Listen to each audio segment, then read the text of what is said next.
Hello friends, मेरा नाम है आयुष। आप देख रहे हैं स्मार्ट एंड लीगल गाइडेंस। इस चैनल के थ्रू हम लॉ से रिलेटेड टॉपिक्स और लीगल अपडेट्स के बारे में बात करते हैं। अगर आपको मेरी वीडियो पसंद आती है तो आप मेरे चैनल को सब्सक्राइब जरूर करिएगा।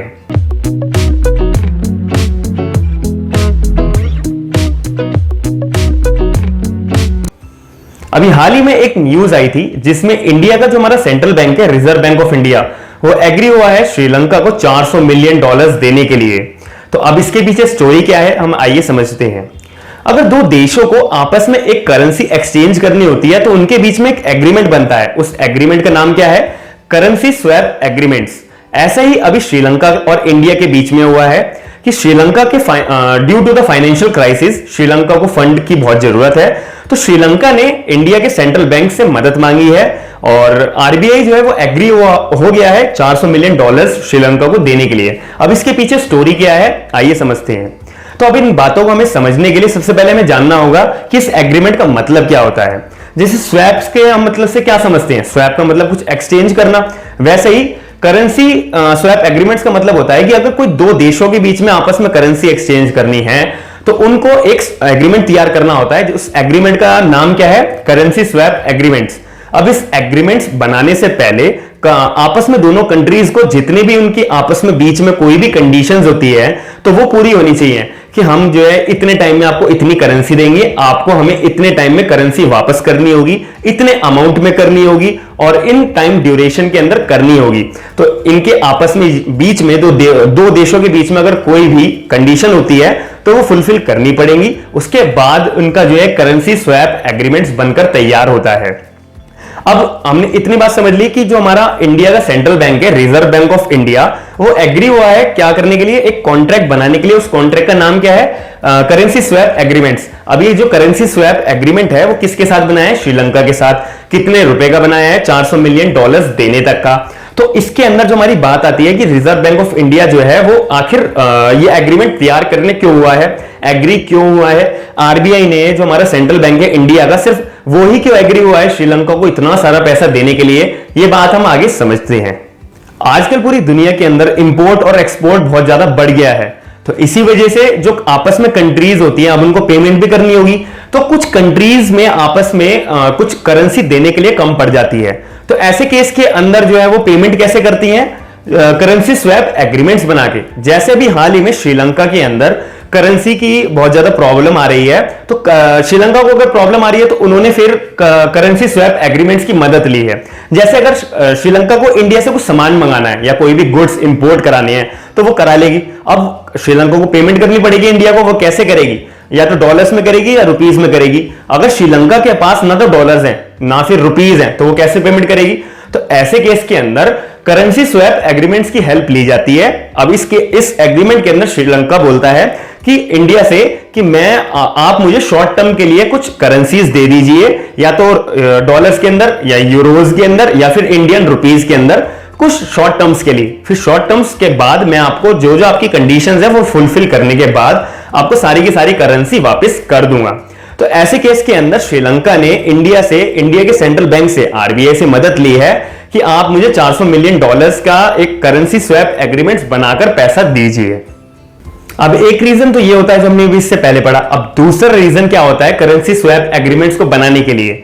दूसरा रीजन होता है बीओपी, बैलेंस ऑफ पेमेंट। जो अभी इंडिया के अंदर हमारे 1991 के अंदर बीओपी के क्राइसिस आए थे, जिसमें इंडिया के रिजर्व के अंदर पैसा जो है इंपोर्ट करने का सिर्फ 14 दिन तक का बचा था, कि इंडिया के पास जो भी रिजर्व था कि वो इतना खर्च कर सके इंपोर्ट, यानी बाहर से कंट्रियों से अपना कुछ सामान मंगाना हो तो इंडिया सिर्फ 14 दिन तक के लिए सामान मंगा सकता था, इतना सा रिजर्व से बचा था। तो ऐसे फाइनेंशियल बीओपी क्राइसिस से बचने के लिए, बैलेंस ऑफ पेमेंट के क्राइसिस को बचने के लिए इस एग्रीमेंट को भी यूज करा जाता है, करेंसी स्वैप एग्रीमेंट्स को। अब इस एग्रीमेंट की मदद से जो भी देश के अंदर, जो भी कंट्री के अंदर उनके रिजर्व में कमी आई होती है तो शॉर्ट टर्म के अंदर उस कमी को पूरा किया जा सकता है इस एग्रीमेंट की मदद से।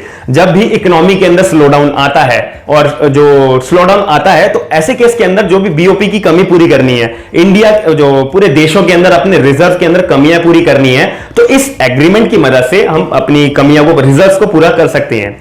अब जैसे कि 2008 के अंदर पूरी दुनिया के अंदर इतने ज्यादा फाइनेंशियल क्राइसिस आए थे, तो उसके बाद से भी बहुत सारे देशों ने आपस में करेंसी स्वैप एग्रीमेंट्स को बनाना स्टार्ट कर दिया था, ताकि हमारे जो रिजर्व के अंदर कमी आई है, फाइनेंशियल क्राइसिस की वजह से आई हो या बैलेंस ऑफ पेमेंट की क्राइसिस की वजह से आई हो, तो हम उस रिजर्व को, अपनी कमियों को पूरा कर सकें इन करेंसी स्वैप एग्रीमेंट्स की मदद से शॉर्ट टर्म के अंदर।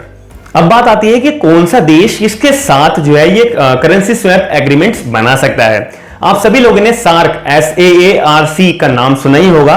इसके अंदर 8 देश आते हैं, इंडिया, पाकिस्तान, अफगानिस्तान, नेपाल, भूटान, बांग्लादेश, श्रीलंका, मालदीव्स। तो ये सारे 8 देश आते हैं। अब जो सार्क के अंदर जितने भी देश हैं और इंडिया के जो हमारा सेंट्रल बैंक है, reserve bank of India, India के जो सेंट्रल बैंक है रिजर्व बैंक ऑफ इंडिया, इसने इन 7 देशों के साथ एक एग्रीमेंट तैयार करा हुआ है। उस एग्रीमेंट का नाम होता है करेंसी स्वैप फैसिलिटी। इसका क्या मतलब होता है? इसका मतलब होता है कि रिजर्व बैंक बोलता है कि जितने भी सार्क के अंदर देश हैं, इंडिया के अलावा जो है 7 देश बचे, क्योंकि इंडिया तो खुद ही रिजर्व बैंक ऑफ इंडिया है, तो इंडिया को तो हम इंक्लूड करेंगे नहीं।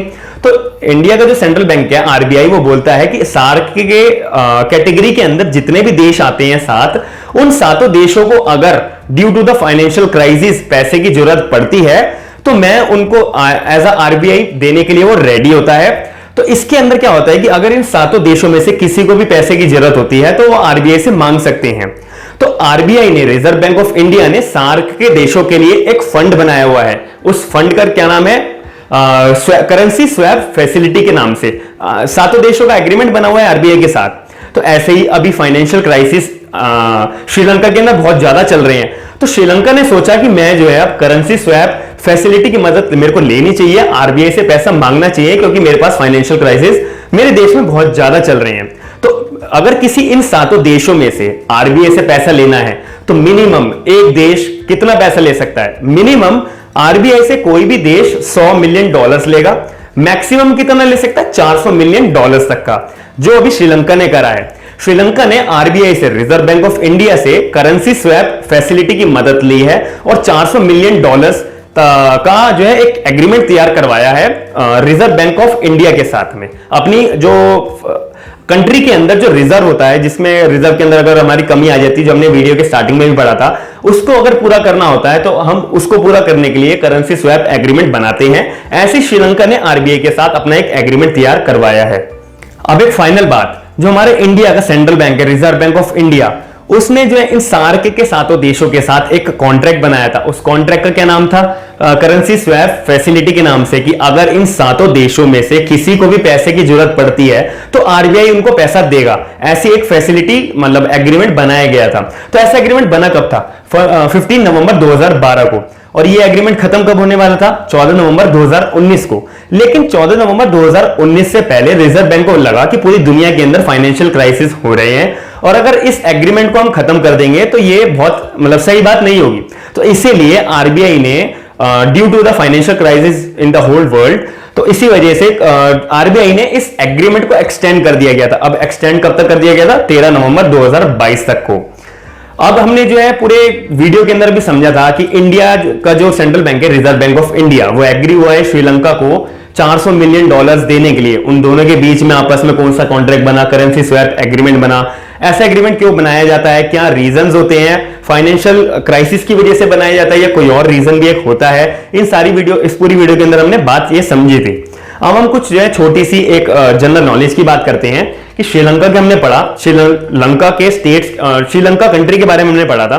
तो अब इसका प्रेसिडेंट का नाम क्या है? श्रीलंका के प्रेसिडेंट का नाम है गोताबाया राजपक्षा। तो ऐसे ही इनके प्राइम मिनिस्टर का क्या नाम है? महिंदा राजपक्षा। तो श्रीलंका कंट्री के प्रेसिडेंट का क्या नाम है? गोताबाया राजपक्षा, और प्राइम मिनिस्टर का महिंदा राजपक्षा। करंटली 2020 की एस्टिमेटेड श्रीलंका की जीडीपी क्या है? $92.111 बिलियन, जो इंडिया के कंपैरिजन के अंदर बहुत ज्यादा अच्छी है। जो श्रीलंका कंट्री की ज्यादातर मेनली इकोनॉमी है, वो टूरिज्म के ऊपर बेस करती है। और अब इस कोरोना वायरस की महामारी की वजह से जो श्रीलंका के अंदर जो टूरिज्म होता है, वो पूरी तरीके से बंद है। इसी वजह से जो श्रीलंका की इकोनॉमी है, वो बहुत ज्यादा सफर कर रही है। और दूसरा मेन रीजन होता है श्रीलंका की इकोनॉमी का जो चलती है, वो होता है रिमिटेंसेस। रिमिटेंसेस भी पूरी श्रीलंका के अंदर बिल्कुल बंद है। अब इसका मतलब क्या होता है, जो श्रीलंका के लोग होते हैं, वो जो रहते हैं, वो अगर दूसरे देश के अंदर जाते हैं, दूसरी कंट्री में जाते हैं कोई भी काम से रिलेटेड, तो वो वहां जाकर श्रीलंका के अंदर पैसे भेजते हैं। तो इसी वजह से जो हमारी श्रीलंका की इकोनॉमी है वो भी बहुत मैटर करती है। तो ऐसे केस के अंदर कोरोना वायरस की वजह से श्रीलंका के जहां लोग जो रहते हैं वो ना तो बाहर जा सकते, बाहर के लोग ना तो श्रीलंका में आ सकते, टूरिज्म भी बंद है, रेमिटेंसेस भी बंद है। इसी वजह से श्रीलंका की इकोनॉमी को ये सारी बातों को फाइनेंशियल क्राइसिस को सफर करना पड़ रहा है। मैं उम्मीद करता हूं कि आपको मेरी जो पूरी वीडियो थी करेंसी स्वैप एग्रीमेंट्स के ऊपर वो समझ आई होगी। मैं आशा करता हूं कि आप मेरे YouTube चैनल को सपोर्ट करेंगे। थैंक यू, धन्यवाद।